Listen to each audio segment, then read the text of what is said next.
Hello. నేను మీ doctor Kareddy Sridhar Reddy, general and laparoscopic and laser సర్జన్ని, ట్రీట్మెంట్ రేంజ్ హాస్పిటల్ నుండి.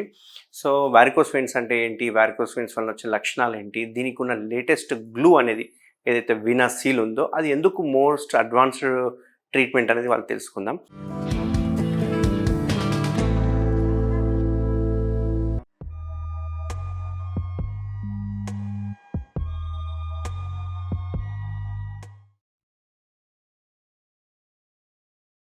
సో, వారికోస్ వెయిన్స్ అంటే ఏంటంటే ఎక్కువసేపు నిల్చోవడం వల్ల కాళ్ళలో ఉన్న రక్తనాళాలు ఉబ్బిపోయి, మెలికలు తిరిగి కాళ్ళు నల్లగా కావడము, దురదలు పెట్టడము, పుండ్లవ్వడము, కాలు ఉబ్బిపోవడము ఇట్లాంటివన్నీ సింప్టమ్స్ ఉంటాయి. సో, వారికోస్ వెయిన్స్ వచ్చిన కాలు చూస్తే ఈజీగా గుర్తుపట్టేసేయచ్చు. ఎందుకంటే పైకి రక్తనాళాలు కనిపిస్తుంటాయి. కాలు ఒక రకమైన హార్డ్‌నెస్ వస్తుంది. దీన్నే లైపోడెర్మటోస్క్లిరోసిస్ అంటుంటాం. ఎల్‌డిఎస్ అంటాం. కొంచెం ముట్టుకుంటే హార్డ్‌గా అనిపిస్తుంటుంది. ఎస్పెషల్లీ మోకాలు కింద.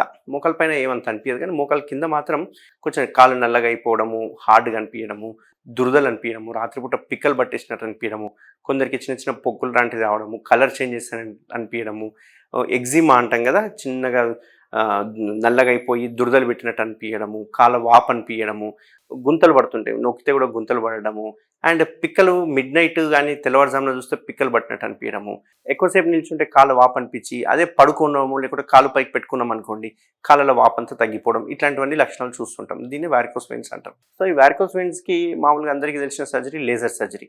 ఎందుకంటే కోత సర్జరీ అనేది ఉంటుంది, బట్ ఆ కోత సర్జరీ ఇప్పుడు ఎవరు చేయట్లేదు. ఎందుకంటే దానివల్ల కాలు పడిపోయే అవకాశాలు ఉంటాయి. ఎందుకంటే ఇప్పుడు వారికోస్ వెయిన్స్ అనుకోండి, ఇక్కడ కనిపిస్తుంది మీకు. సో ఇది ఒక రక్తనాళం అనుకుందాం. సో మనం ఇక్కడ ఏదైతే వారికోస్ వెయిన్స్ ఉన్నాయో అవి కేవలం చెడు రక్తనాళాల గురించి మనం మాట్లాడుతున్నాం, మంచి రక్తనాళాల గురించి కాదు. సో చెడు రక్తనాళాలు. సో చెడు రక్తనాళాలు ఎప్పుడైతే ఉబ్బిపోయి డైలేట్ అయిపోతాయో దాన్నే వారికోస్ వెయిన్స్ అంటాం. సో వారికోస్ వెయిన్స్కి కాళ్ళలో ఏమవుతుందంటే, మనం ఇప్పుడు ఇది వారికోస్ వెయిన్స్ అనుకోండి, మనం ఈ రక్తనాళాన్ని పీకేస్తే ఏమవుతుంది, కాళ్ళ చుట్టూ పక్కనే ఉండే నరాలు ఉంటాయి, ఏమంటారు నర్వ్స్ అంటాం కదా, ఆ నరువు కూడా ఓసారి కట్ అయిపోయే అవకాశాలు ఉంటాయి. దానివల్ల కాలు పడిపోయే అవకాశం ఉంటుంది. అంటే ఫుడ్ డ్రాప్ అంటాం కదా, ఇది డ్రాప్ అయిపోతుంటుంది, లేపనికి రాదు. సో దాన్ని అవాయిడ్ చేయడానికి మనం లేజర్ అనే సర్జరీ వచ్చింది. ఈ లేజర్ సర్జరీలో ఏం చేస్తాం, వెయిన్ అలాగే ఉంటుంది కానీ వెయిన్ని కాల్ చేస్తాం. బట్ ఇప్పుడు వచ్చిన లేటెస్ట్ సర్జరీ ఏదైతే ఉందో వీనాసీల్ గ్లూ అంటాం. ఈ గ్లూ మెథడ్లో ఏంది అంటే, వెయిన్ ఉంటుంది కానీ అతికిచ్చేసేస్తాం. ఇది ఎంత పవర్ఫుల్గా అతుకుంటుంది అంటే మళ్ళీ వెయిన్ విడిపోయే అవకాశాలు 0%. సో ఒక పర్మనెంట్ ఇంప్లాంట్గా ఉపయోగపడుతుంది. కాబట్టి ఫ్యూచర్లో మళ్ళీ వారికోస్ వెయిన్స్ వచ్చే అవకాశాలు 0%. ఏమన్నా వస్తే చిన్న చిన్న రక్తనాళాలు ఉబ్బిపోతాయేమో, కానీ ఒకసారి మనం వీనాసీల్ చేసిన వెయిన్ ఏదైతే ఉందో మళ్ళీ ఓపెన్ అవ్వడం అనేది ఇంపాసిబుల్.